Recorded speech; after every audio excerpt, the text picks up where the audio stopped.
Let's see if you can guess what the title is going to be by the way this game will actually start. The game is powered by Namco. It's Ridge Racer. Ridge Racer. Ridge Racer. Ridge Racer. Ridge Racer.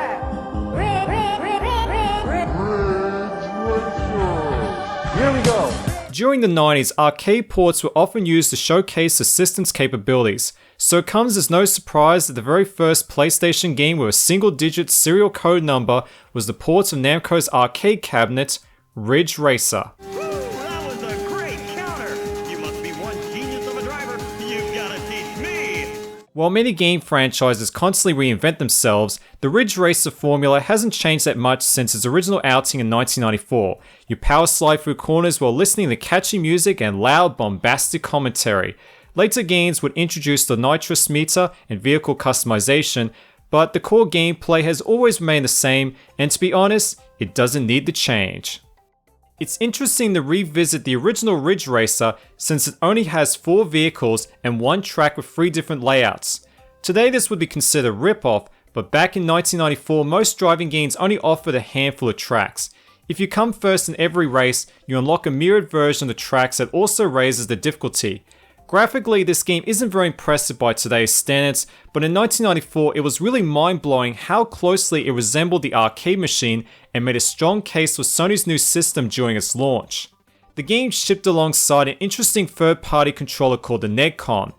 Developed by Namco themselves, the Nedcon gave you analog steering before the release of Sony's DualShock in late 1997. Another party trick was the ability to swap the game disc with a music CD of your choosing. This was made possible by the fact the entire game is cached into memory. Ridge Racer was also the first time we saw a Namco game with a minigame during the loading screen. The minigame in question was around the Galaxian, and anyone who managed to achieve a perfect score would unlock 7 additional cars. Unfortunately, there's no local 2-player even with a link cable.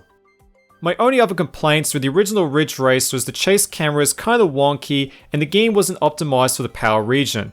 Today this game is nothing more than a history piece.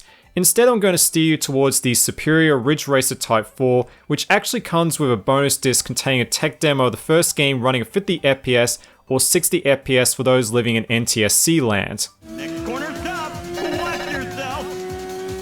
Playing Ridge Racer again was a nice trip down memory lane, and I'm still disappointed by the fact that Namco broke their tradition of releasing a new game alongside the launch of Sony's PlayStation 4. Hopefully it won't be long until Ridge Racer 8 comes out. And yes, I can't leave you guys without saying it. Ridge Racer! Are you happy now? Sarcasm off, alcohol on.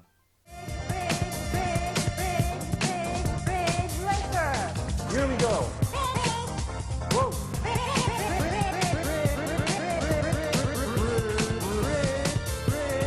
Ridge Racer. All right. Oh, this brings back memories. I don't know if it's just me, but here we go.